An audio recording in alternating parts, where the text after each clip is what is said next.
Թեհրանը, Շիրազը եւ իրանական այլ տարածքներ կրկին ենթարկվել են հրթիռակոծության, տեղեկություններ կան, որ իրանական կողմն էլ հարվածել է Թել Ավիվին, մասնավորապես Բեն Գուրիոն օդանավակայանին։ Թեհրանից նախազգուշացրել են, որ Իրանի ազգային անվտանգության խորհրդի քարտուղար Ալի Լարիջանիի սպանությունն անպատասխան չի մնա։ Հայտարարությունը տարածվել է Գերագույն առաջնորդ Մոջթաբա Խամենեիի տելեգրամյան ալիքում։ Իսլամական Հանրապետությունը նաև թիրախավորել է Կատարում եւ Սաուդյան Արաբիայում էներգետիկ ենթակառուցվածքներ, նշելով, որ դա պատասխանն է հարավային Պարս գազի հանքավայրին Իսրայելի հարվածներին։ Ռասլաֆան արդյունաբերական քաղաքի թիրախավորման ֆոնին, որը Կատարի գլխավոր գազային հանգույցն է, երկրի ԱԳՆ-ն պահանջել է, որ իրանցի դիվանագետները լքեն երկիրը։ ԱՄՆ նախագահը հայտարարել է, Իսրայելի կողմից հարավային Պարսի թիրախավորումը չի համաձայնեցվել Վաշինգտոնի հետ, սակայն Իսրայելն այլևս չի հարձակվի իրանական հանքավայրերի վրա։ Իրանն էլ պետք է դադարեցնի Կատարին հարվածները, հակառակ դեպքում արդեն Միացյալ Նահանգները կպայթեցնի հարավային Պարսը, X-ում գրել է Դոնալդ Թրամփը։ ԱՄՆ նախագահը նաև հայտարարել է, որ Թեհրանը ցանկանում է բանակցել, սակայն ինքը դեմ է դրան, քանի որ պայմանները բավականաչափ լավը չեն։ Հարկ է նշել, որ Իրանը պաշտոնական մակարդակով դեռևս բացառում է բանակցությունների վերականգնման հեռանկարը։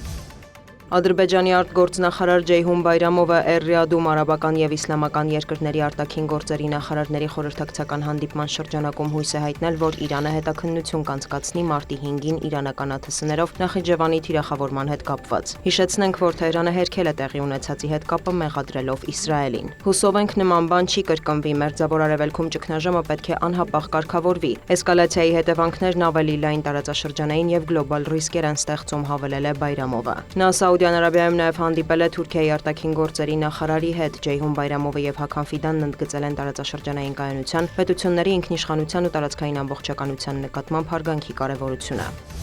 Ռուսաստանի նախագահի մամուլի քարտուղարը հայտարարել է, որ Մոսկվայի եւ Կիևի միջև Վաշինգտոնի միջնորդությամբ ընթացող բանակցություններում այժմ դադար է, սակայն տնտեսական հարցերով ռուս-ամերիկյան երկկողմ աշխատանքային խմբի շրջանակներում շփումները շարունակվում են, հավելել է Դմիտրի Պեսկովը։ Միևնույն ժամանակ Կրեմլի խոսնակը նշել է, որ Ռուսաստանը կշարունակի գործակցել Ուկրաինայի հետ գերիների եւ զոհված զինծառայողների մարմինների փոխանակման հարցով։ Ավելի վաղ հայտարարվել էր, որ ռուս-ուկրաինական կարգավորման բանակցային գործընթացը դադարեցվել է Մերձավոր Արևելքում զարգացումներով պայմանավորված։ Այս ֆոնին Կիևը եւ Մոսկվան հայտնում են փոխադարձարվածների մասին, Օդեսայում բնակելի շենքեր են վնասվել, առնվազն 3 մարդ է վիրավորվել։ Ռուսաստանի ՊՆ տվյալով ուկրաինական ուժերն էլ 130-ից ավելի ԱԹՍ են արձակել Դաշնության ուղղությամբ։ Թիրախում են հայտնվել Կրասնոդարի երկրամասը, Կուրսկի, Ռոստովի մարզերը եւ այլ տարածքներ։ Դիանա Գասպարյան, լուրեր։